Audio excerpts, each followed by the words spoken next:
Je rédige mon petit message, je le prépare le lundi, je le poste, je regarde à la fin de la journée, j'avais 20 inscrits, j'avais vendu le bootcamp à 1000 euros et donc j'avais fait un CA de 20K. On était ultra gagnants, on avait une marge de dingue, on perdait pas de temps d'un point de vue sales et on a pu dupliquer comme ça les performances de la boîte ultra vite et on est passé de 300 000 euros à plus de 6 millions avec cette méthode. En fait, j'ai rencontré des mecs qui étaient à Station F et qui avaient lancé un produit qui avait un des cofondateurs avait le même profil que moi.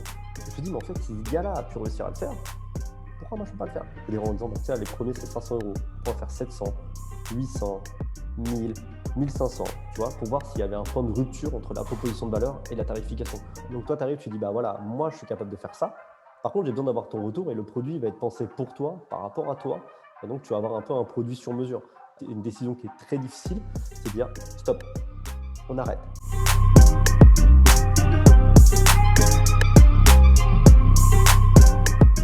Bonjour et bienvenue à tous dans ce nouvel épisode du Lead Club. Aujourd'hui, j'ai le plaisir d'accueillir le très puissant, le très pétillant Jacques Sabater. Jacques, merci d'avoir accepté l'invitation. Merci à toi, c'est un plaisir, je suis au taquet comme jamais. C'est un épisode que j'attendais beaucoup parce qu'en off, quand on l'a préparé, j'ai vu toute l'énergie que tu dégageais, etc. Et je trouve que c'est vraiment quelque chose qu'on ne voyait pas beaucoup. Je voyais sur LinkedIn, mais c'est vraiment ce genre d'invité que j'aime beaucoup avoir. Donc, ça me fait vraiment plaisir. Et en plus de ça, quand on a discuté, on va l'aborder ici, mais la manière avec laquelle tu as fait monter ta boîte et ton pragmatisme face au business, c'est quelque chose de très intéressant. Donc ici, on va parler un peu de comment tu as fait monter l'ancien Happy, le nouveau Hector. Et on va regarder un peu ensemble, on va pas passer en revue ton parcours, etc. Mais avant tout, je vais quand même te laisser te présenter pour les personnes qui ne te connaissent pas et qui devraient te connaître. Je les invite à te suivre sur LinkedIn. Ok, trop cool. En tout cas, merci pour l'intro. C'est un plaisir. Et franchement, on va tout dépoter sur cet épisode. Donc, en deux mots, donc moi, je suis Jacques Sabater. Je suis le cofondateur de Hector. Je suis un père de famille, un entrepreneur. Je suis un mec qui a une ambition folle. J'aime tester plein de choses, mettre les mains dans le cambouis et j'aime me challenger. Et voilà, et on va essayer de mettre tout ça un peu dans un épisode. Et voilà, et on va s'éclater. Ça va être une pure folie, quoi. On va essayer que l'épisode ne dure pas 4 heures, mais avant de Mm. commencer, j'ai envie pour expliquer en fait comment tu fonctionnes, j'aimerais bien que tu racontes l'anecdote que tu m'as racontée par rapport à Noël, par rapport au bootcamp que tu as fait. C'est vraiment ça va représenter des personnages et c'est vraiment quelque chose que j'ai même pas préparé, mais là j'ai envie qu'on le mette quand même. Vas-y, ok, on attaque directement dans le dur. Donc en fait, si tu veux, ce que je t'ai raconté comme petite histoire et que je vais vous raconter là, c'est de dire que bah voilà, moi je suis un mec qui aime bien toujours réfléchir, tester des trucs, tu vois, j'aime bien me challenger et puis j'aime bien m'occuper. Et au mois de décembre, donc le 22 décembre, j'ai eu ma femme qui a accouché, donc on a eu une petite fille. Et période de Noël oblige, maternité en ce moment, période Covid, fait que je peux pas rester le soir. Donc le jour de Noël, je me retrouve chez moi, voilà, tranquille, avec ma petite dinde, mon petit truc, tu vois. Puis je me dis, bah vas-y, je vais essayer quand même de trouver un truc à lancer. Et puis les mecs du BTP, parce que moi je travaille sur le BTP, mais on en parlera sûrement après. Mon persona aujourd'hui, ma cible, c'est le BTP. Je me dis, les mecs, ils sont en vacances, ils travaillent pas, j'ai pas grand-chose à faire durant les fêtes de Noël. Donc qu'est-ce que je peux essayer de trouver d'autre? Je me dis, qui est dispo en ce moment? Les startups. Voilà, les mecs travaillent à peu près tout le temps, ils coupent pas trop le cordon, ils sont un peu comme moi, donc eux, ils sont à peu près disponibles. Donc premier point, je me dis, qu'est-ce qu'ils ont besoin de faire? Tout le monde a besoin de closer, tout le monde a besoin de ramener du business. Tu vois, c'est très pragmatique, mais c'est ce qui montre l'attraction de la boîte. Donc je me dis, ok, quel est le format que je peux monter rapidement? Bon, un bootcamp, parce qu'un bootcamp, au final, j'ai pas besoin d'avoir de support, j'ai rien besoin de faire. Il faut juste bloquer un créneau et organiser un événement.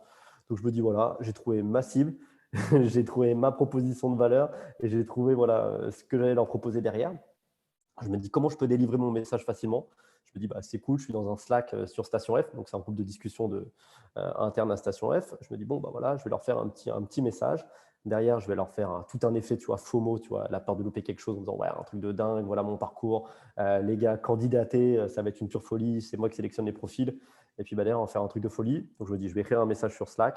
Derrière, les mecs, je leur fais un message avec un typeform pour qu'ils candidatent. Derrière, il y a un message qui part automatiquement sur l'Emlist, qui est un outil d'automatisation de mail, et un lien Stripe pour payer. Je rédige mon petit message, je le prépare le lundi, je le poste, je regarde à la fin de la journée, j'avais 20 inscrits, j'avais vendu le bootcamp à 1000 euros et donc j'avais fait un CA de 20K. Donc voilà, c'était extrêmement rapide.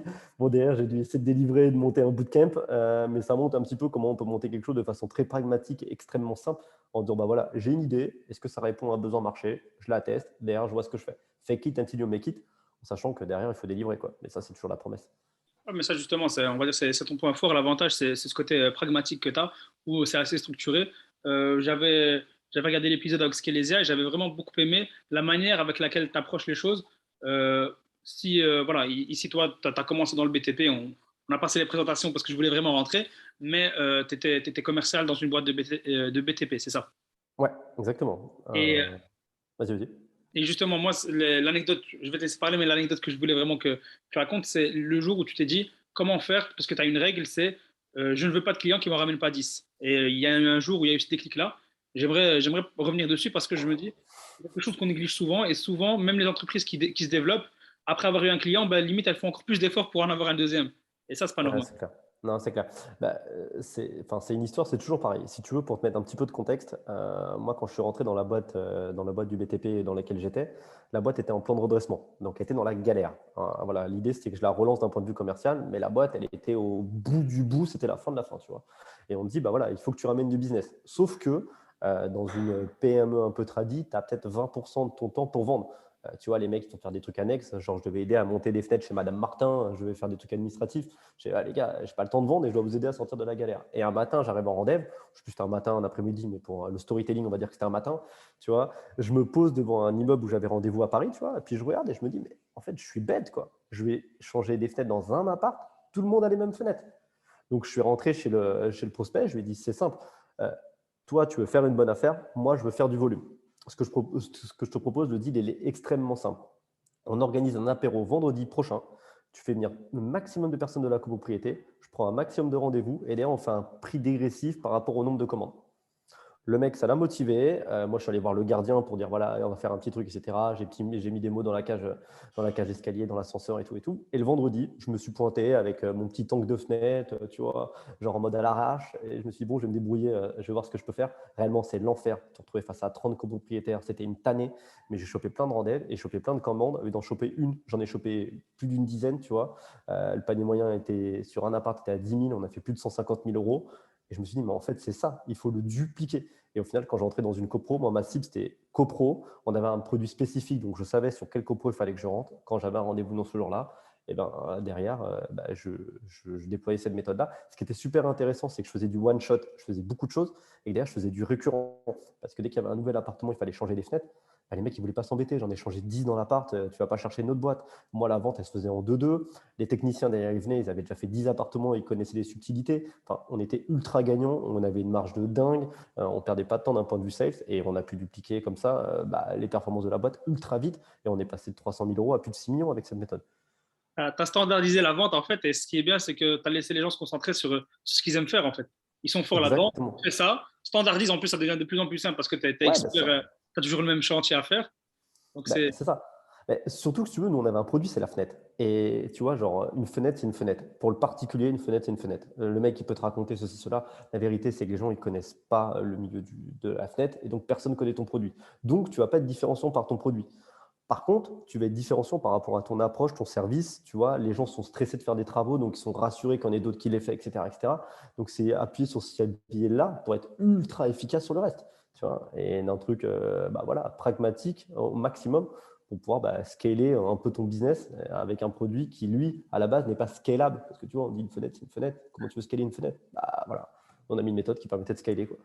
c'est ça, et en plus de ça, dans le monde du BTP, parce que voilà, j'ai fait des travaux, donc je connais un peu, j'ai côtoyé.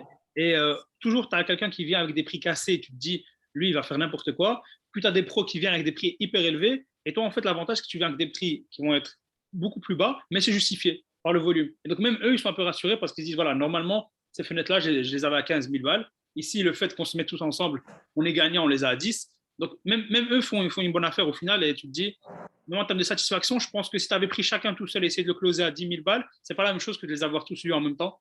Je trouve que Ah, mais c'est c'est clair. Non, mais clairement, clairement. Et puis, je te dis, c'est beaucoup d'énergie au départ, mais derrière, tu gagnes un temps monstrueux. Donc, au final, le gain de temps, bref, sur tous les plans, tu es gagnant. Donc, ouais, c'est hyper cool. Et justement, dans cette leçon de pragmatisme, moi, j'ai envie de voir maintenant l'objet de cet épisode, c'est vraiment d'analyser comment tu as fait monter Hector, l'ancien Happy. Moi, j'aime bien garder le nom Happy parce que je le kiffais vraiment. Mais voilà, tu viens de le changer, donc on va l'appeler Hector. ouais. Tu peux nous expliquer un peu comment tu as commencé, qu'est-ce que fait Hector, quel est le besoin et surtout comment tu l'as commercialisé parce que c'est vraiment là où tu es excellent. Mm. Ouais. Je vais essayer de te faire un petit retour en arrière très rapide. Donc, j'étais dans une boîte du bâtiment. J'ai voulu racheter la boîte du bâtiment dans laquelle j'étais. On m'a proposé un prix monstrueux. Je me suis dit que ce n'était pas le bon délire. Et donc, je suis parti. Je me suis dit, bon, bah, je vais lancer mon business. Comme tout le monde, tu vois, je viens du milieu du bâtiment de base. J'ai fait histoire de l'art avant. Autant dire que tout ce qui est tech, marketing, etc., j'étais à des années-lumière. Tu vois, j'y connaissais rien. Je me suis dit, le seul truc que je sais faire, c'est vendre. À ma façon, mais je sais vendre. Après, c'est toujours pareil, tu mets de la méthode. Mais au début, je n'avais même pas réfléchi, moi, que c'était d'une façon très méthodique. Tu vois, je me suis dit, bon, je sais vendre. Okay, donc, j'ai monté une agence en stratégie commerciale et j'ai aidé une boîte, deux boîtes, trois boîtes, 10 boîtes. Je me suis dit, en fait, il y a une vraie pattern avec ça. Donc, je vais structurer mon agence, tu vois, d'un point de vue stratégie commerciale, que j'ai ouvert vers des pôles marketing, parce que je me suis dit, ouais, en fait, le marketing, c'est un truc de dingue, tu peux faire plein de choses. Et je me suis dit, bah, en fait, je me retrouve dans un moment où je dois faire un choix. Soit je préfère faire une grosse agence, donc il faut que je duplique de l'humain, il faut tout ça, etc., etc. Soit je fais le produit que j'ai dans ma tête, mais comme tout le monde, tu as un peu le syndrome de l'imposteur où tu te dis, en fait, la tech, c'est pas pour moi, je ne sais pas coder, j'y connais rien, j'y arriverai pas et tout et tout. Et en fait, j'ai rencontré des mecs qui étaient à Station F et qui avaient lancé un produit, un des cofondateurs avait le même profil que moi. Je me suis dit, mais en fait, si ce gars-là a pu réussir à le faire, pourquoi moi je ne peux pas le faire? Donc, j'ai fait le pivot en me disant, bon, bah voilà, j'ai un peu de cash sur mon agence, je vais embaucher des devs. Je vais embaucher des devs. J'ai pu voir ce qui se passait dans les autres secteurs d'activité que dans le mien, mais toujours dans le milieu du bâtiment. C'est-à-dire qu'avec l'agence, on accompagnait des artisans, des TPE, des PME et des industriels. Donc, je me suis dit, OK, genre nous, à l'époque, on était mauvais sur la gestion de la relation client. On a un bon produit. Par contre, clairement, client, ce n'est pas du tout au centre de notre projet, tu vois. Ce qui compte, c'est de bien faire les travaux, mais tu vois, le mec, on ne va pas le tenir informé de l'avancée, etc., etc. Et c'était une tannée parce que les gens sont stressés. J'ai pu voir que les plombiers, c'était le même problème, les industriels, c'est le même problème. Je me suis dit, OK, il y a un vrai truc. Et les produits qui existent aujourd'hui sur le marché sont faits par des anciens ingénieurs de chez Eiffage, etc., Vinci, qui connaissent rien de la vie de la petite boîte, tu vois, de Michel le serrurier, tu vois. Donc, je me suis dit, en fait, il y a un vrai truc à faire. Donc, je vais créer un produit. Par contre, ce produit-là, il faut aujourd'hui que j'arrive à plus ou moins l'autofinancer. Parce que j'ai toujours une vision, tu vois, de rentabilité dans tout ce que je fais. C'est de dire, OK, le PMF, c'est très cool, mais est-ce que les gens sont prêts à payer pour ça? Et donc là, si tu veux, quand j'ai commencé à avoir mon idée, je l'ai mis sur un bubble, tu vois, en mode voilà, ça fait une petite maquette, etc. Et je vais aller le vendre à des gens. Et je vais trouver des bêta-testeurs qui vont me plaire moi, c'est-à-dire que c'est moi qui vais les sélectionner avec plein de typologies différentes, tu vois, entre le petit artisan, la grosse PME, le mec qui répond aux appels d'offres et tout. Je vais chercher un petit peu un pôle extrêmement large et représentatif du secteur et je vais les engager à vie. Pourquoi? Parce que si tu fais une bêta gratuite, les gens, ils la testent vite fait, tu vois, tu n'as pas le temps, tu te dis, ouais, je le verrai plus tard. Je dis, il faut qu'ils payent et il faut qu'ils soient engagés à vie. Ça me fait des feedbacks de fou et ça me fait du cash. Et c'est ce que j'ai commencé à faire, c'est-à-dire qu'en même temps qu'on développait, moi, je suis allé vendre le produit qu'on n'avait pas du tout et on a chopé nos 50 premiers bêta-testeurs comme ça. Et on a en plus augmenté le tarif, c'est-à-dire en disant, bah, tiens, les premiers, c'est 500 euros. Après, on va faire 700, 800, 1000, 1500, tu vois, pour voir s'il y avait un point de rupture entre la proposition de valeur et la tarification. On a gagné vachement de temps et ça nous a permis de valider qu'il y avait une traction sans avoir le produit. Donc, on savait qu'on allait dans la bonne voie avec l'investissement parce que faut imaginer quand tu autofinances tes devs, c'est des salaires qui sont monstrueux. Tu n'as pas envie, tu vois, moi j'aime bien dire aux gens, tu vois, genre, je fais pas juste pour mon plaisir, tu vois, je me dis pas, tiens, voilà, je suis juste là à investir mon argent pour me faire plaisir, et puis tu vois, c'est ma petite danseuse, et puis voilà, je me fais un produit, je dirais que j'ai fait un ça, c'est trop cool. Non, c'est une vraie vision très pragmatique de développer un business. Donc, ça m'a permis, moi, de valider ma traction, tout de suite avoir des gens engagés, prendre du feedback, d'améliorer mon produit et donc d'aller vite. Justement, c'est ce pragmatisme qui te caractérise. Donc, l'approche est parfaite parce que tu n'es pas dans l'entrepreneuriat, on va dire, j'aime bien appeler ça l'entrepreneuriat bisounours, où voilà, le PMF, on essaie de faire des sondages, etc. Tu es vraiment parti direct. Et moi, j'aime bien dire que le PMF, c'est la carte bleue. Au final, Ouais, clairement. c'est la seule manière d'évaluer ton business. Et c'est pour ça que je te rejoins là-dessus. Et en off, tu m'avais dit que justement, même les clients que tu avais ciblés au début, c'était pas le client facile à closer. Tu es parti chercher les meilleurs clients sur ton marché ou ceux que tu voulais vraiment avoir pour par la suite avoir un portefeuille de dingue aussi. Ah bah c'est clair.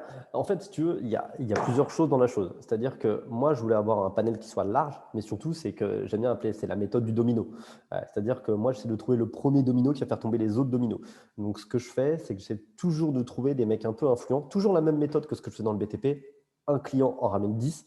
C'est-à-dire, si lui, c'est mon bêta-testeur et qu'il est content, est-ce qu'il va me ramener potentiellement du monde? Est-ce qu'il est influent?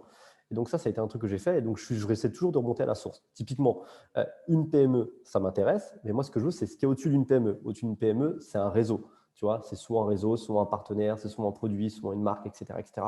Ça peut être plein de choses. Travailler avec des startups, ça peut être des fonds d'investissement. Enfin, selon ton business, tu trouves ce qu'il faut. Et c'est ces gens-là, au début, que je vais communiquer, qui me mettent en relation avec des mecs influents qui m'intéressent. Et comme ça, d'ailleurs, je remonte à la source.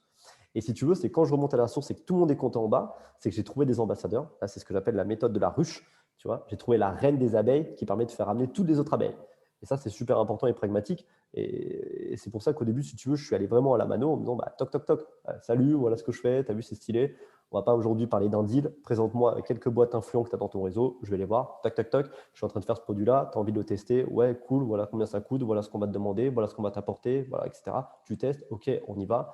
Une fois que tu es content, on remonte là-haut. Tu as vu, ils sont contents en bas. Qu'est-ce qu'on fait pour les autres, tu vois, et on scale. Et justement, donc tu pars directement voir des réseaux, ça c'est une approche, approche de la ruche. Est-ce que tu conseilles justement de commencer par en bas, aller tester deux, trois personnes et puis monter, ou venir directement par la grande porte au-dessus et tenter directement de reparler? En fait, si tu veux, pour moi, monter sur le haut, c'est pas pour leur vendre aujourd'hui. Parce que quand tu commences et que tu es en train de développer un produit, aujourd'hui, ton produit ne répond pas exactement à leurs besoins, il n'est pas assez poussé, etc., etc. Mais ça permet d'avoir une première porte d'entrée. Et en fait, dans une prospection commerciale dans ce sens large, il n'y a rien de mieux que d'avoir un contexte. Donc, quand tu vas voir quelqu'un et tu dis, bah, typiquement, je viens de la part d'un tel, bah, il va t'écouter beaucoup plus facilement. Donc, moi, comme j'allais voir le réseau, je leur disais, bah, voilà, présente-moi 4-5 boîtes. J'arrivais, j'avais un contexte. C'est tiens, typiquement, je suis allé voir cette marque-là, elle m'a dit de venir te voir, voilà ce qu'on est en train de faire, etc. Tu vois, le mec, il m'écoute beaucoup plus facilement que, tu sais, si j'appelle à froid, tiens, salut, comment ça va, etc., etc. Même si tu es bon au call calling, dès que tu as un contexte, tu gagnes du temps. C'est comme tout. Demain, un mec qui t'appelle de ma part, tu vas l'écouter parce que tu sais, tu vas dire, tiens, tu vas parler de la part de Jacques, ok, je prends 2 minutes. C'est comme tout. Et moi, ce que je voulais, c'est avoir un contexte. Même ici pour l'émission, en soi, c'est ce que je fais. C'est-à-dire qu'à la fin, chaque fois, je demande quelqu'un des petites pépites. Non seulement je découvre quoi, ce serait des entreprises, mais ici, je découvre des intervenants de dingue que je ne connaissais pas du tout. Et en plus de ça, à la fin, bah, quand je vais leur parler, voilà, il y a des personnes qui m'ont peut-être qui n'auraient pas pris le temps de répondre s'il n'y avait pas eu cette introduction de leur meilleur pote. Justement, ici, quand tu as parlé des clients, on va le dire aux gens, tu es à Bordeaux, tu es chez Kimono. Euh, Justement, j'ai fait l'épisode avec Olivier Ramel, donc le cofondateur. Franchement, un épisode de dingue. J'invite les gens à aller le voir. Et il a fait la même chose que toi au début pour commencer. Il a commencé avec lui, c'était chez The Family. En fait, c'est une approche qui marche assez bien. Il est parti, il a testé, il a pris les 10 meilleures startups qu'il voulait. Je pense qu'il a même limite offert le produit où il a fait des réductions de dingue pour les avoir. Comme toi ici, tu as fait avec un prix lifetime. C'est comme une approche osée. C'est-à-dire que tu n'as pas un produit qui est encore, c'est pas encore développé et tu offres quelque chose, une promesse. Et l'avantage, c'est que le leader du marché t'aide à développer ton produit. C'est C'est ce que ça. tu as fait, et toi et lui, en fait, au final. Et je trouve que Non, mais c'est ça. c'est quelque chose qui est. Il faut en avoir. C'est assez osé. Mais après, ça paye. Je veux dire, ici, on va parler après de ta capacité à garder le lien avec les clients et comment ils ont pu co-construire au final ton produit. Mm. C'est-à-dire que même tes devs, ils avaient un travail plus facile parce que c'était limite, il y avait les TP sur le côté, ils travaillaient, il y avait les gens qui faisaient le feedback en live. Et donc, je me dis comment ici, tu as pu, toi, avoir des clients de dingue avec un produit qui n'existe pas encore et qui limite, eux, devaient aider à construire. C'était limite de consultants. Mm. Bah, c'est toujours pareil. C'est qui ne tente rien n'a rien. Point barre. Aujourd'hui, si tu sais que ce que tu vas développer, ce que tu vas faire répond à un besoin et qu'ils ont autant besoin de toi que toi, tu as besoin d'eux, ils seront partisans. Je veux dire, aujourd'hui, on va rester sur ce milieu-là, mais tu peux le dupliquer sur tous les business. Quand tu développes un produit, je veux dire, un corpo qui va développer un produit tech, il n'y arrivera jamais. Il ne sait pas faire. Donc toi, tu arrives, tu dis, bah voilà, moi, je suis capable de faire ça. Par contre, j'ai besoin d'avoir ton retour et le produit va être pensé pour toi, par rapport à toi. Et donc, tu vas avoir un peu un produit sur mesure. Bah, les gens, ça leur parle de fou. Parce que sinon, je te dis, en théorie, s'ils le font, ça va leur coûter des milliers d'euros pour un résultat qui sera vraiment bof. Donc, les gens sont assez partisans de ça. Si aujourd'hui, tu as une proposition de valeur avec quelque chose qui n'est pas dingue, c'est toujours pareil. C'est là où tu te positionnes comme un Doliprane ou comme de la vitamine. Si tu as une vraie proposition de valeur, un truc qui leur parle, les gens seront partisans de faire ça. Donc, je te dis, ça dépend comment tu tournes le message et ça dépend comment tu l'emmènes. Voilà. Mais en tout cas, qui ne tente rien n'a rien. Et je pense que dans la vie, il faut y aller au culot et ça marche toujours. Ouais, franchement, ça, on peut confirmer. Niveau culot, ça marche toujours. Mais attends, toi, Ouais. franchement, tu es vraiment un bon closer. J'aimerais savoir, voilà, tu as eu un rendez-vous à quelqu'un, tu t'introduis. Je pense que tu commences à avoir, peut-être au début, c'était au feeling, tu as ça, c'est inné. Mais à un moment donné, tu vas commencer à développer une petite technique. Il y a certains frameworks qui reviennent dans la manière d'aborder les rendez-vous. Est-ce que tu le fais encore au feeling ou est-ce que tu as quelques astuces, quelques. quelques pistes, une structure peut-être. Euh, Retour en arrière, si tu veux, quand je travaillais dans le bâtiment, tous les ans, je faisais la Foire de Paris. La Foire de Paris, si tu veux, c'est extrêmement simple. C'est un salon où tu vends à du particulier. Moi, je vendais des produits haut de gamme, donc grosso modo des vérandas qui étaient entre 40 et 60 000 euros. Et j'avais 1 heure de temps pour te vendre quelque chose. Si tu ne signais pas à la fin de l'heure de temps, c'était foutu. Donc moi, il fallait qu'en fait, je fasse tout un process commercial en très peu de temps. C'est-à-dire que quelqu'un arrivait, je le qualifiais. Est-ce que c'est un touriste? Est-ce que c'est un acheteur potentiel?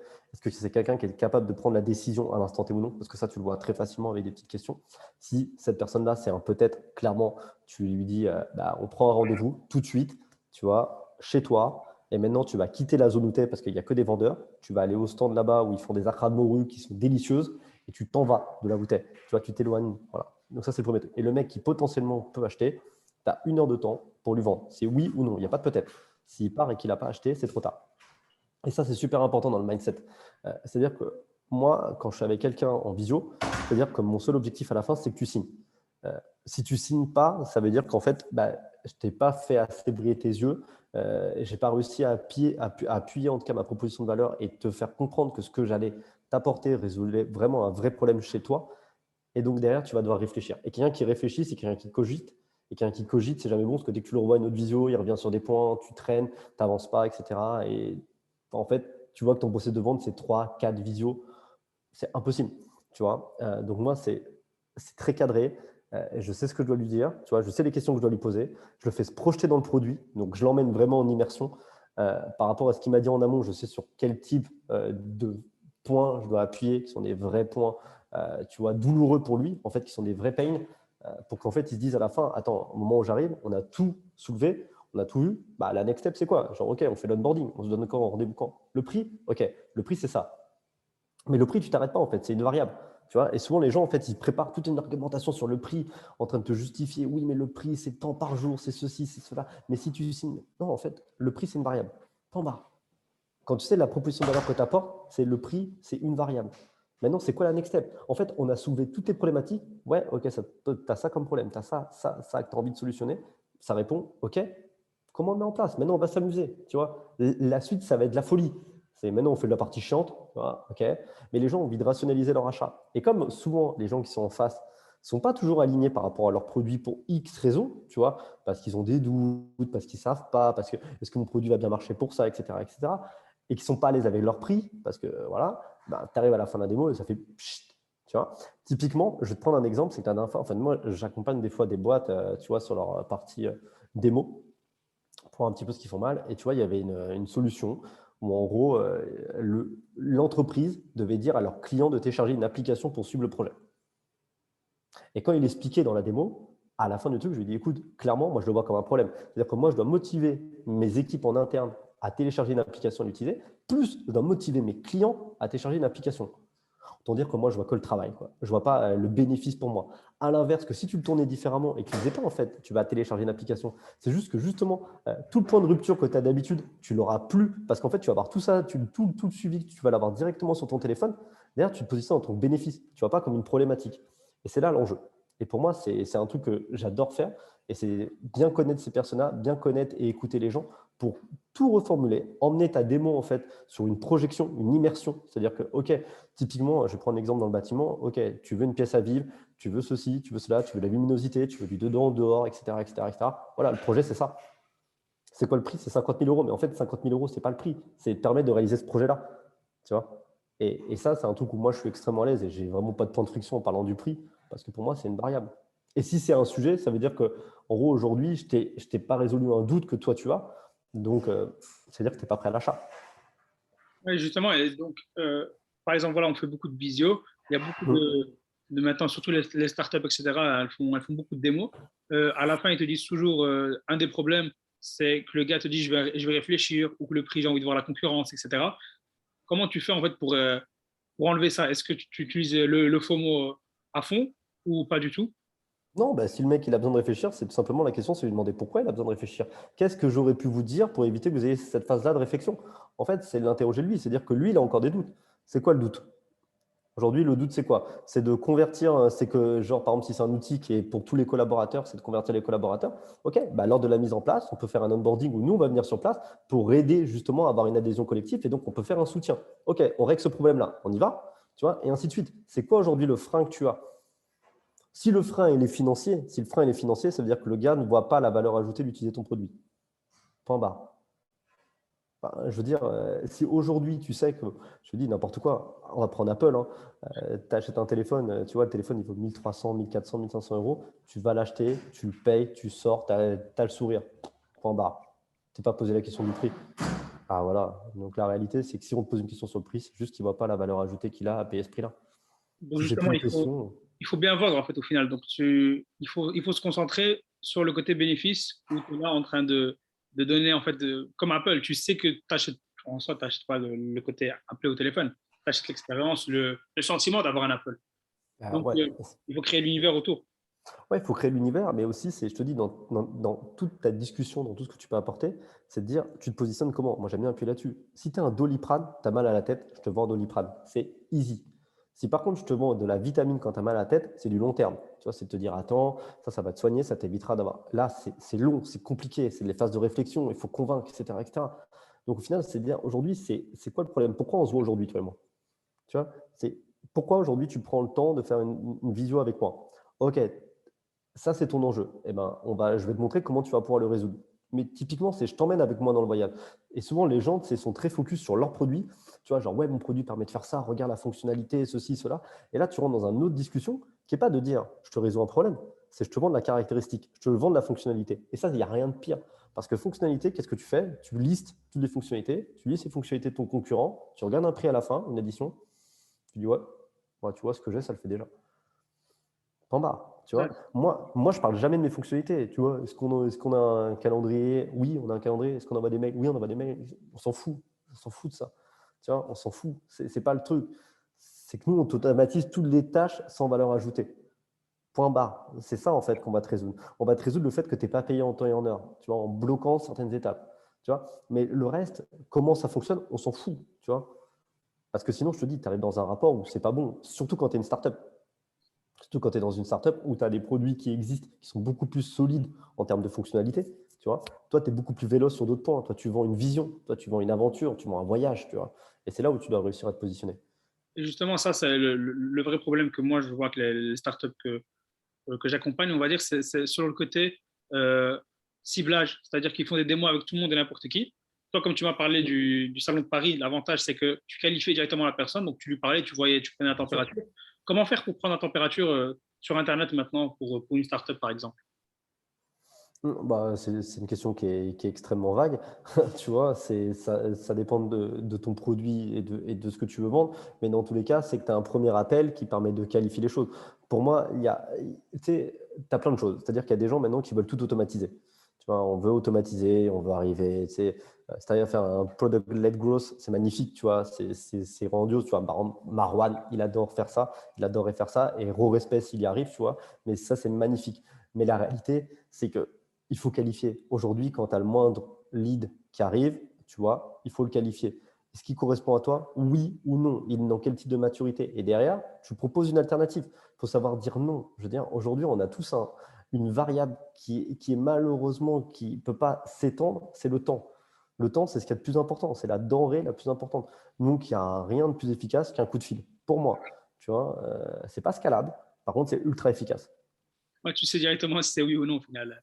Ouais, c'est ça. Après, derrière, à toi de prendre par rapport au retour, c'est-à-dire que tu vois que tu fais que des appels et les gens, clairement, et c'est pas ta cible, ça veut dire que soit ton inbound, il est pas bon, soit ton outbound, il est pas bon, soit ton message sur ton site, il est pas bon. Après, c'est à toi de te remettre en question et de réaligner tout le monde, tu vois. C'est une question d'alignement. Mais si tu n'as pas l'information, bah, tu perds du temps. Tu vois, OK, il y a un lead qui s'inscrit, on l'appelle, on fait une démo parce que voilà, ah bah non, ça close pas. Bah ouais, mais peut-être qu'il aurait jamais closé, en fait. Franchement, il n'aurait jamais closé parce que c'est pas le bon gars. Donc derrière, si tu prends pas le téléphone, tu vois, en tout cas au début, pour dire est-ce que mon message il est bon, est-ce que je retranscris c'est bon, et est-ce que même ma proposition, est-ce qu'elle est bonne et bien emmenée? Moi, tu vois, au début, je me suis dit, attends, moi je suis dans le BTP, moi j'ai envie de faire une expérience client, j'ai envie que les mecs ils kiffent. Mais la boîte du BTP, elle s'en fout de ça. Réellement, elle s'en fout. C'est pas sa priorité, ça. Par contre, si je lui dis, tu vois, tu vas être payé en temps et en heure, parce que si le mec il ne te paye pas la compte de début de chantier, il n'a pas accès au calendrier, Ah, là, c'est pas la même. Là, c'est pas la même. Là, il va m'écouter différemment. Si je lui dis, écoute, ton client, il va surkiffer l'expérience et ça va être un truc de dingue, il va dire, ouais, c'est cool, mais bon, est-ce que je vais utiliser un outil pour ça, tu vois, genre voilà. Alors que moi, c'est ma vision première, tu vois, ma vision profonde. Quand j'ai développé mon produit, c'était de me dire ça, c'est de dire en fait, le bâtiment, c'est plus du stress, c'est un truc de fou. C'est intéressant pour le particulier, pas pour la PME. La PME, c'est de dire, tu es payé en temps et en heure. Le particulier ne paye pas, donc tu t'en fous au final. L'expérience, c'est bien Ouais, bon. C'est pas lui qui te paye. oui, oui, C'est un non, mais bien plus, sûr. c'est bien. Non, mais Mais c'est un plus, mais c'est clairement un plus, tu vois, c'est clairement un plus, tu vois. Moi, dans mon positionnement, tu vois, j'ai un modèle. C'est Doctolib. Doctolib, ils se sont dit, quand ils sont arrivés sur le marché, ils se sont dit, OK, aujourd'hui, pour le patient, c'est une tannée de passer par le secrétariat. C'est une tannée. Voilà. Donc ça, c'est la première pain. Premier grosse douleur. De l'autre côté, pour le médecin, c'est pas le business. Ils sont blindés de business. C'est les rendez-vous non honorés. C'est les faits que les gens ne viennent pas au rendez-vous, ce qui représentait 20% des rendez-vous, tu vois, qui étaient non honorés. Donc c'était une vraie perte sèche. Donc ils se sont dit, bah, en fait, la solution, c'est un calendrier. C'est un calendly, quoi. Voilà, c'est un calendrier partagé. Et ben nous, on a essayé de trouver pareil. Dire, OK, aujourd'hui, le particulier, c'est quoi? C'est un stress de dingue de faire des travaux. Point barre, c'est factuel. De l'autre côté, c'est comme le client il est stressé, ben, il ne paye pas en temps et en heure. Parce que c'est son seul moyen d'être sûr que l'artisan il va revenir. Ben, on va faire qu'il va être payé en temps et en heure. OK, ben, le discours est beaucoup plus simple. Mais ça, si tu ne discutes pas avec les gens, que tu n'écoutes pas, que tu ne prennes pas du temps pour prendre du feedback et des retours terrain, tu restes dans ta croyance. Hein. Tu dis, ouais, l'expérience client, l'expérience client. Et tu sais, tout le monde met les mêmes messages, tu vois, genre sur leur boîte. Toutes les startups, elles ont à peu près les mêmes messages parce qu'elles ne creusent pas en profondeur. Elles mettent un truc un peu générique. Ah ouais, c'est cool, vous êtes 10 à faire le même truc. Tu vois, faciliter votre gestion de chantier, par exemple. Gagner du temps. Tu vois, moi, gagner du temps, c'est dit ça à une PME ou Michel le serrurier, ils s'en foutent du temps. Tu vois. Par contre, éviter d'avoir de l'argent qui est dehors, ça, c'est un autre truc. Voilà, là, tu vas directement sur le pain point, en fait. C'est ça l'avantage. c'est Tu ça. as Mais pour Doliprane en ça, concurrence avec des vitamines C, c'est ça le. c'est ça. Et puis, pour ça, c'est le téléphone. Enfin, le téléphone, le physique, enfin, en tout cas, c'est d'échanger Ouais, avec les gens. les interactions au maximum. Et justement, cette partie test où tu vends, où tu développes, je pense qu'elle n'est pas exempte de tout stress. Comment tu fais en fait pour garder les clients satisfaits parce qu'ils s'impatientent, ils ont payé, garder les développeurs, enfin avoir ce pouvoir de flexibilité parce qu'à chaque fois il y a des retours, etc. En tant que manager, à mon avis, et en tant que vendeur, parce que tu faisais les deux, tu allais voir les développeurs et tu devais voir les clients. Comment tu fais pour garder cette satisfaction? Parfois, à mon avis, tu livres un peu tard. Quand tu livres, il y a une déception autour. Comment tu as réussi à faire que tout le monde reste calme, tout le monde reste serein et que ça se développe? En un mot, le chaos. Point barre, le chaos.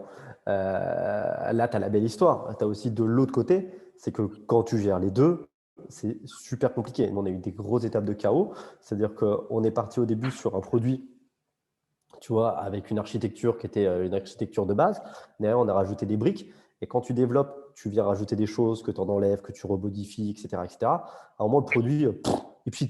Tu vois, genre, dès que tu mets la moindre mise à jour, tu as des bugs dans le code qui viennent se mettre, etc. Enfin, c'est super compliqué. Et c'est ce qui s'est passé pour nous. C'est-à-dire que nous, on a eu des gros problèmes où à un moment, on rajoutait des choses et ça buguait dans tous les sens. Donc, de l'autre côté, tu avais des clients qui étaient insatisfaits.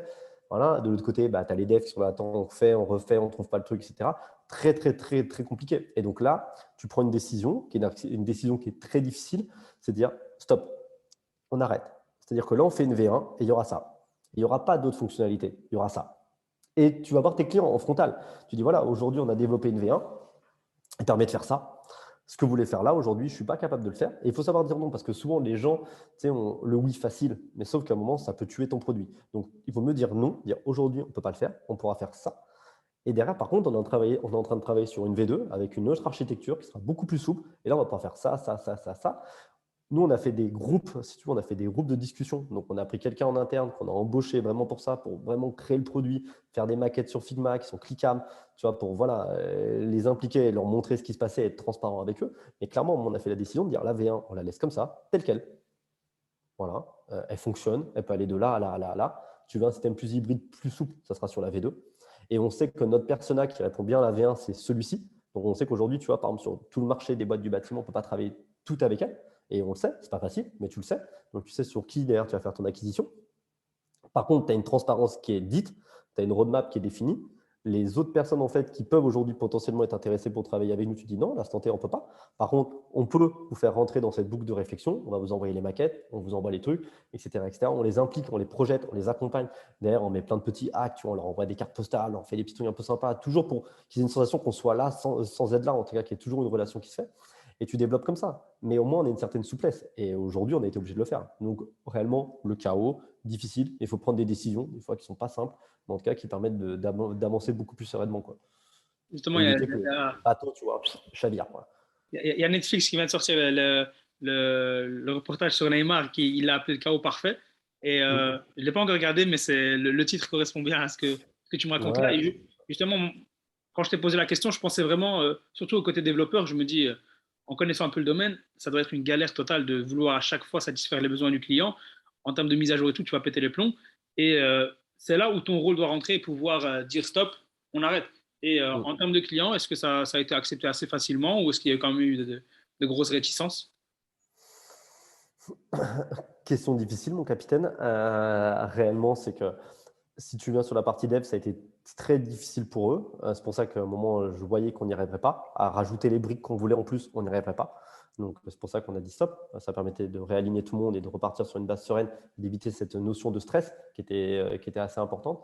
Sur la partie client, comme je te dis, on a de la chance, entre guillemets, c'est qu'on est positionné sur un secteur où les gens sont extrêmement humains et entiers et arrivent à accepter ce genre de choses.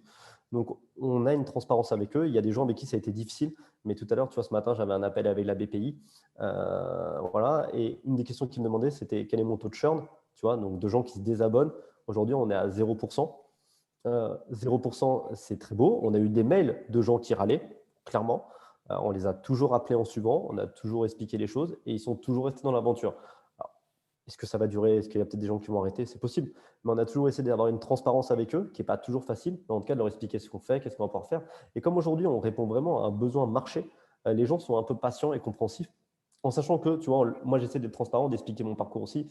C'est que je ne viens pas du milieu de la tech, je découvre les choses, je sais ce qu'ils ont besoin de résoudre, donc on réfléchit vraiment au truc. Et on est aujourd'hui aussi obligé de faire des erreurs, et c'est comme ça qu'on apprend. Et voilà, et je leur fais un parallèle avec le bâtiment qui leur parle bien. Je veux dire, dans le bâtiment, ça arrive très souvent de défaire, de devoir refaire, et ça fait partie de la réalité. Ils gèrent des techs, du retard, c'est inhérent, tu vois, au secteur. C'est pas une excuse, mais ils arrivent à comprendre un peu le parallèle, et on essaie d'être transparent. En tout cas, on essaie d'avoir une transparence, et voilà. Et pour l'instant, c'est plutôt bien accepté. Et justement, il y a ce côté-là que tu as dit, quand tu as parlé des clients qui se sont plaints. Généralement, moi en tout cas, pour moi, c'est comme ça que ça marche. Les clients qui se plaignent, par la suite, si tu arrives à bien y répondre, ça devient tes meilleurs clients. Parce que c'est Ah, mais quelqu'un clairement, qui est. Tu le laisses, il n'est pas indifférent à ton produit. C'est pas il s'en fout que ça marche pas. Tu vois, il a vraiment exactement. besoin et il se plaint, ça veut dire que tu lui as promis de résoudre son problème est toujours là et tous ses espoirs sont placés en toi. Donc si tu arrives à le convaincre et à le rassurer, au final, tu es. Non, mais ce que tu viens de dire, c'est super important, mais c'est valable pour tout pour moi. Il vaut mieux être blanc ou noir que être gris.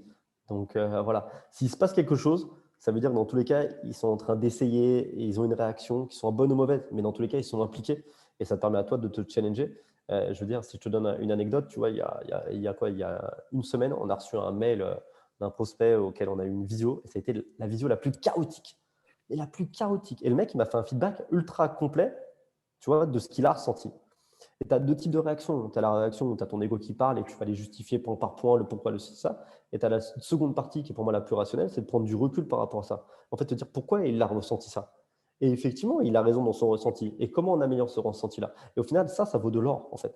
Parce que quelqu'un qui te dit, t'es génial, t'es le plus beau, t'es le meilleur, cool, j'en fais quoi de cette information? Par contre, quelqu'un qui dit, ouais, tu vois, sur ce point-là, tu devrais t'améliorer. Sur ce point-là, tu devrais travailler. Tiens, sur ce point-là, je me suis senti pas à l'aise. C'est comme ça que tu grandis, quoi. Et donc, heureusement qu'il y a des gens qui sont transparents, même dans la négativité, et il faut savoir le dire. Voilà. C'est vrai que c'est hyper cool d'avoir ces gens-là qui permettent Bon, de. après, je t'avoue que j'ai reçu le mail le vendredi à 18h30. Bon, je n'ai pas kiffé de ouf sur le coup, quand même, hein. Non, tu kiffes pas. En fait, comme tu dis, la première réaction, c'est l'ego. Ça, c'est Ouais, le primaire. On va dire l'instinct, cette réponse-là. exactement. C'est qui ce con-là, pour être clair. Ouais, Et c'est exactement après, ça. tu te dis, bon, pour mon business, est-ce que ce gars-là ne va pas me servir plus qu'un autre? Ah ben, Tu clairement. réalises que c'est lui qui va te faire grandir. C'est bien beau, t'es génial, le gars qui paye à tout va, qui te dit que t'es le meilleur, mais il t'améliore pas. C'est Tandis exactement que ça. celui-là, tu vas comprendre et la prochaine fois que tu en auras un comme lui, tu comprendras comment attaquer. C'est exactement ça. quelque chose que j'aimerais aborder avec toi, c'est le côté scale. Tu me parles beaucoup, enfin, quand on a préparé, tu m'as parlé d'une phrase que j'ai aimée, c'est comment faire du bruit tout en étant petit. Et ça, c'est quelque chose que, franchement, tu fais vraiment beaucoup de bruit sur LinkedIn avec la manière de laquelle tu parles, etc. Et je trouve que c'est hyper cool. J'aimerais savoir, bah, toi, comment tu t'y prends pour faire du bruit, surtout que tu accompagnes plein de petites entreprises. Donc, tu t'y connais un peu. Bah, en fait, si tu veux, c'est que j'aime bien prendre l'image. Moi, j'aime bien me voir comme un mec au milieu de la rue avec mon fumigène. Tu vois, voilà. Avec mon fumigène, tu vois, j'essaie de faire un maximum, tu vois, de fumée, tu vois, d'attirer le regard, etc. Pour dire, en fait, ce mec-là, il n'est pas petit, en fait. C'est un mec-là, en fait, ils sont combien derrière? Et j'ai toujours essayé de réfléchir, de me dire, OK, on est tout petit. Aujourd'hui, on n'avait rien. Et j'ai commencé à parler sur LinkedIn, on n'avait même pas vraiment de boîte, tu vois. Et ça, c'est pas un problème pour moi. C'est pas un problème. Aujourd'hui, il faut savoir que tu as un énorme syndrome de l'imposteur qui est de façon très généralisée où les gens n'osent pas prendre la parole en disant ouais, mais regarde, tu passes CEO, ouais, non, non, non. Mais en fait, c'est pas grave parce que le jour où tu as créé cette communauté-là, le jour où tu as commencé à faire ton personal branding, le jour où tu as commencé à appuyer là-dessus, le jour où tu as ton produit derrière, eh ben, tu as un effet boom qui est super important. Donc, moi, si tu veux, je suis positionné sur un secteur qui est le BTP. Autant dire que c'est pas sexy du tout. Le BTP, ça fait rêver personne, etc., etc. Mais à côté de ça, personne ne prend la parole. Donc, si moi, je prends la parole, j'ai une place énormissime. Tu vois, je mets la casquette du mec du BTP, bah, c'est bête. Mais derrière, c'est toi le mec du BTP. Et derrière, en fait, ça fait toujours cet écran de fumée, tout ça, qui permet d'attirer les regards, de se dire, mais en fait, c'est quoi cette boîte? C'est une boîte qui est costaud, c'est une boîte qui fait… Non, on est une petite boîte. On est une petite boîte, on fait des trucs très cool, mais tu te dis, avec ton temps, ton énergie, il faut que tu aies le maximum d'impact et que tu sembles en fait être vraiment staffé. C'est pour ça que derrière, je te dis, on a mis en place des automatisations. Tu vois, genre, les gens m'ajoutent sur LinkedIn, ils reçoivent une vidéo de ma part, tu vois, il se passe tout un truc, etc. Il y a une expérience tout autour de ce que tu peux avoir comme rencontre avec moi. J'ai balancé des cartes postales à des gens avec qui j'étais connecté sur LinkedIn pour dire, tiens, ils ont l'impression qu'il se passe des trucs. On envoie des boîtes de cookies, on fait des trucs, etc. Tu vois, toujours pareil pour dire, il se passe des choses, en fait. Il se passe des choses, tu attires les regards et ça fait avancer le truc. Et plutôt que d'attendre de dire, j'attends d'avoir mon produit, j'attends d'avoir ceci, j'attends d'avoir cela, et trouver 1 million d'excuses, en fait, tu fais jamais. Tu vois, genre truc à la con, Favicon, ils ont sorti leur classement, j'étais pas dedans, ça a piqué mon ego. Merci Jason pour m'avoir envoyé des messages et me dire qu'il était dedans et que j'étais pas. Tu vois, derrière, je me suis dit, bon, en fait, je vais me lancer aussi sur TikTok. C'est pas grave, tu vois. Et ben voilà, on va aller sur TikTok et puis on va se débrouiller tout seul. Et c'est toujours le truc, c'est de se dire, en fait, prends la place là où il y a de faire, fais autant de bruit que tu peux, tu auras toujours un impact, que tu aies une boîte ou pas de boîte, tu cherches du boulot ou non. Enfin, voilà, dans n'importe quelle circonstance, c'est super important. Et avec mes peu de moyens, j'ai toujours essayé de le faire, tu vois. Et justement, au début, tu as commencé avec très, très peu de moyens et tu m'as expliqué une technique pour pouvoir vendre. En fait, le défi qui vient rapidement, surtout quand on est expert dans un domaine, c'est le côté vendre beaucoup plus. Au début, tu as Mm. quelques clients, après, il faut vendre beaucoup plus. Toi, tu m'as dit que tu avais plein de techniques de growth que tu avais utilisées, mais surtout que tu avais préparé le terrain pour tout déléguer en documentant, etc. Est-ce que déjà, bah, comment t'es venu l'idée? Et surtout, bah, est-ce que tu as des techniques grosses à présenter et pour nous aider avec ça? Ouais, alors technique, l'échec. En fait, si tu veux, ça c'est la technique numéro un. Moi, dès que j'ai monté mon agence, j'ai recruté 2 sales en me disant, bon, bah, ils vont faire comme moi, ils vont se débrouiller, ça va bien marcher, etc., etc. La réalité, échec total. Échec total. Ils n'étaient pas à l'aise avec le téléphone, ils ne savaient pas comment positionner le produit. C'était une tannée. Et donc là, je me suis dit, attends, je fais 2 recrutements, c'est 2 échecs. Tu as 2 possibilités toujours pareilles. Soit tu mets la faute sur les autres, soit sinon, c'est toi que tu te dis, qu'est-ce que j'ai mal fait? Et moi, c'est ce que je me suis dit. Je me suis dit, en fait, qu'est-ce que j'ai mal fait? C'est-à-dire que je ne leur ai pas donné assez de matière. Ils sont arrivés, ils n'avaient pas d'armes, ils n'étaient pas préparés, ils n'étaient pas formés, ils n'étaient pas à l'aise. Donc, je me suis dit, OK, je vais continuer à faire le sales tout seul, donc le commerce. J'accepte de faire ça, même si ça prend beaucoup de temps, ça prend beaucoup d'énergie. Je fais des appels tôt le matin, je me débrouille, voilà, mais je vais le faire tout seul. Par contre, ce que je vais faire à partir de maintenant, c'est que je vais tout documenter. Tout documenter. C'est-à-dire que si je fais une visio, je me filme. Si je fais un script, je l'écris. Si j'envoie une séquence de mail, je l'enregistre. Je mets tout ça sur un Notion et je vais tout mettre. Tu vois, j'ai des moyens pour aller prospecter. Qu'est-ce que j'ai tenté en scrapping pour récupérer des bases de données? Qu'est-ce que j'ai fait comme campagne LinkedIn, comme campagne mail, voilà, je documente tout, tout, tout, tout, tout. Et comme ça, je me dis, bah, ce que j'ai voulu faire, surtout, c'est que j'ai même fait un salesbook avec ma méthode, tu vois, traiter les objections, vraiment tout, tout. Et comme ça, quand j'ai embauché un sales, un nouveau commercial, en fait, tu arrivais, tu avais déjà une méthode. Tu commençais pas à zéro. C'est que tu es arrivé dans un cadre. Et moi, je prends l'exemple d'un footballeur aujourd'hui. Tu vas arriver dans un petit club de DH. On va dire, bah voilà, tu joues, bah, tu vas te débrouiller, tu vas taper dans le ballon et voilà, tu vas marquer, pas marquer, etc. Alors que dès que tu arrives dans un club professionnel, tu as un cadre, on donne la tenue, tu as des horaires d'entraînement, tu es dans quelque chose et tu es guidé pas à pas et tu te concentres sur un truc, jouer au foot, ce que tu sais faire. Mais dans un cadre qui est confortable et qui te permet à toi de vraiment pulvériser en tout cas les performances et c'est l'avantage que tu as quand souvent tu changes de club. Tu vois, c'est monter en gamme. Et nous, on devait faire ça. Et aujourd'hui, en tant que petite boîte, tu as un choix. Soit tu dis, ouais, je prends des gens, ils débrouillent, ou soit non, toi, tu as fait et tu leur partages le savoir. Et c'est comme ça que les gens grandissent. Donc, clairement, par l'échec. Et d'ailleurs, j'ai tout documenté et partagé sur Notion. C'est parfait. Je pense avoir fait le tour de tout ce que je voulais te poser. Il y a tellement de trucs à faire. Justement, la question que je voulais vraiment te poser, c'est par rapport à Hector. Pourquoi Hector? Pourquoi Happy aussi au début? Et pourquoi ce changement? Pourquoi maintenant? Alors, là, tu vas me poser la meilleure question de la Terre et tu vas voir que la réponse, elle est incroyable. C'est que je suis quelqu'un je m'en fous de ce genre de choses. Pour moi, c'est pas du tout la priorité. Donc, qu'est-ce qui s'est passé? Au début, en fait, la première boîte que j'ai montée, elle s'appelait JS Consulting, Jacques Sabater Consulting. Derrière, quand j'ai monté l'agence, je me suis dit, bon, bah, je vais rajouter une lettre pour faire un peu moins ego trip, CJS, tu vois. Je me suis dit, bon, maintenant que je monte une boîte, ça grossit un peu, on va quand même trouver un nom qui n'a plus rien à voir avec moi. Personnellement, en fait, je voulais trouver un truc qui avait un rapport à la mythologie, qui fasse un peu sympa et tout. Happy, c'est la divinité du Nil. Donc, en fait, la richesse en amont et en aval, ça fait stylé, etc. Très cool. On balance ça. Ça a pris 5 minutes. Sauf qu'on a voulu le déposer à l'INPI à l'époque. Et on a été retoqué parce que Tatixi, c'est une boîte qui s'appelle Appies, qui n'a rien à voir avec ce qu'on fait. Mais ils ont retoqué le truc. Bon, je me suis dit, écoute, c'est pas grave, moi je suis un pirate. Qu'est-ce qui va se passer? C'est pas bien grave. Et au moment où on a commencé à vouloir refaire l'image de Happy, donc on avait refait un logo, etc., etc., je discutais avec la personne qui gère le produit chez moi et je lui dis, elle me montre le logo. Je lui dis, tiens, c'est un peu bizarre, tu vois, genre, voilà ce qui s'est passé à l'époque avec Happy. Elle me dit, pardon, t'es sérieux, l'INPI t'a embêté? Je fais, ouais, l'INPI m'a embêté. Il dit, mais c'est vachement important. Et en plus, il y a une autre boîte, d'ailleurs, j'en fais un gros clin d'œil, qui s'appelle Happy, APII, qui a été créée 4 jours avant nous et qui est aussi un CRM pour le BTP. Et les mecs sont super top, tu vois. Donc je me suis dit, mais attends, il a été créé avant nous, le nom, il est trop pareil, on commence à communiquer, etc. Il y a peut-être un problème là. Donc j'ai pris mon téléphone, je l'ai appelé, je lui ai dit, écoute Baptiste, comment tu te sens avec ta marque? Il aimait sa marque, je lui ai dit, ok, moi je change de nom. Et comme toujours pareil, je suis un peu un mec simplicité, toujours simplicité. Je me suis dit, je veux garder le H, je veux que c'est un rapport avec la mythologie et je veux que ce soit un prénom. Bon, voilà, Hector, c'était très bien.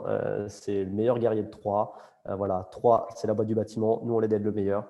Et voilà, et on a lancé ça comme ça. Ça fait Hector, l'assistant virtuel, et Banco. Voilà, tout simplement. Parfait. Simplicité, efficacité. C'est ça que, Toujours. c'est ça que j'ai kiffé avec Toujours. toi. Ben, parfait. En tout cas, voilà, l'épisode, justement, on a voulu faire un peu rapide pour voir un peu tout ce qu'on pouvait faire.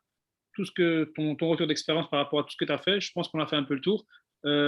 Sur le côté scaling, là, tu rentres dans la phase de scale.